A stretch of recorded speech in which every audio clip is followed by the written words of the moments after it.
Hello, everyone. The news continue to focus on U.S. Congress failure to pass the aid package for Ukraine. And because that is such a central topic today, a lot of people are asking, so why should we even bother? Now, I've covered this in the past. Why, when conflicts like this one occur, it is really everybody's business, because sooner or later it'll come knocking on your door. As historic examples, I'd like to offer two from America's own history. One is when America received aid from France during the Revolutionary War against Britain. And the French weren't too happy about it. A lot of people don't realize, but Marie Antoinette and her husband Louis XVI lost their heads because their treasury was wrecked, because they provided assistance to America. Did you know that? Did you connect those two pieces? Probably not. And most historians agree that without the French aid, America as we know today would not exist. Another example is America helping Britain during World War II after a delay. Because, once again, U.S. pacifists were saying, why should we bother? Hitler is not bothering us. Why should we get involved? Until the war came knocking on their door, because the Japanese, emboldened by Hitler's success in Europe, decided they could take a stab at America. And so we had Pearl Harbor as the result. Of course, then America woke up and started seriously participating in the war, now having to fight on two fronts, European and Japanese. What we're facing today with Ukraine is very much like that. If not stopped, Russia is going to keep moving across Europe, across Asia. And they have already talked about demanding Alaska back, which is an American state. So if you need reasons for why the U.S. government should continue supporting Ukraine, all you need to do is open a history book. EU is trying to send a message to the US basically saying, well, if you're not going to provide aid to Ukraine, somebody else will. Just remember your own historic responsibility in the matter. EU foreign minister met with Ukrainian government in Kiev and reassured Ukrainians that EU is still standing with them. Although, as we mentioned before, thanks to the election in Slovakia, EU's own integrity on the subject may be in question.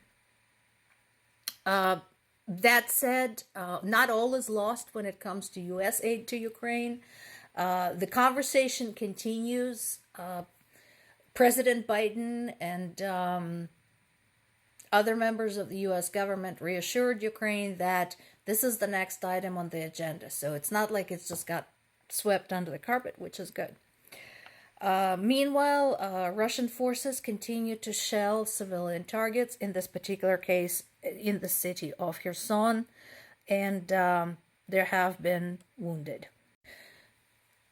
Why are they being so vicious with respect to the southern regions of Ukraine? Well, it's because right now the fate of their armies in that area, and specifically Russia's pride and joy, their Black Sea fleet, hangs in the balance. So let me show you on the map what is going on and why they're fretting as much as they do. So here's Crimea. Okay, here's the Crimean Peninsula. And there is the southern regions, the Mariupol, Zaporizhia. And so right now, in the Zaporizhia region, right along that line between Zaporizhia and Melitopol, Ukrainian army is trying to drive a wedge between two separate portions of the Russian army. The portion that's fighting in the south toward Crimea, and the portion that is fighting in the east toward Donetsk. And if you look at the map, if they succeed at cutting them off at that point, everything Russians have going on in the south and in Crimea will be cut off from their colleagues in the east. And that is huge because we are talking supply lines, we are talking reinforcements, we are talking ammo, everything.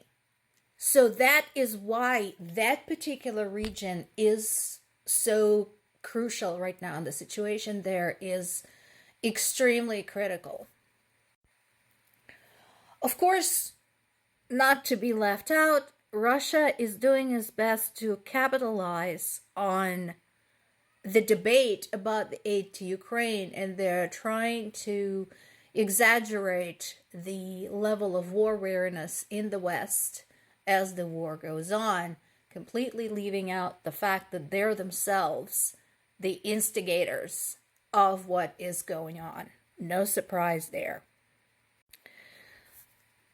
And in the middle of all this, another country speaking out is a surprising voice of reason in all of this. Moldova. If you look again at the map, Moldova is tiny.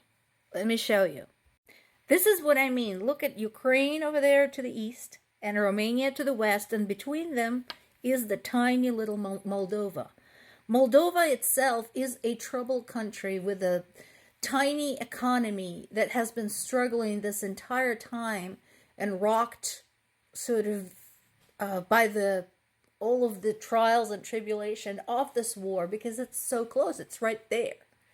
It too is in danger because it is on Russia's list of countries to be invaded next. So the fact that Moldova is speaking out is important because it takes tremendous amount of courage for such a small country with so many vulnerabilities to stand up and say, this is bullshit. Do you guys not understand the global implications? And yet here they are. The message from Moldova's foreign minister, Dimitru Popescu, was, wake up world. This is not going to stay here. Look at what Russia has already tried to do. It tried to destabilize governments and affect elections in other countries, including Moldova itself, including Slovakia, Hungary, African nations, and the United States. Look at the coups and assassinations and executions and racket it had orchestrated, again, all over the world, in the Middle East, in Africa. Look at what it's doing to the foreign nationals living on the Russian territory, studying there or working there. This affects everybody. I suggest you find this article. It's a long article, but it's really, really good. So find this and read it in its entirety because this person knows what they're talking about and covers all of the reason why the rest of the world should care.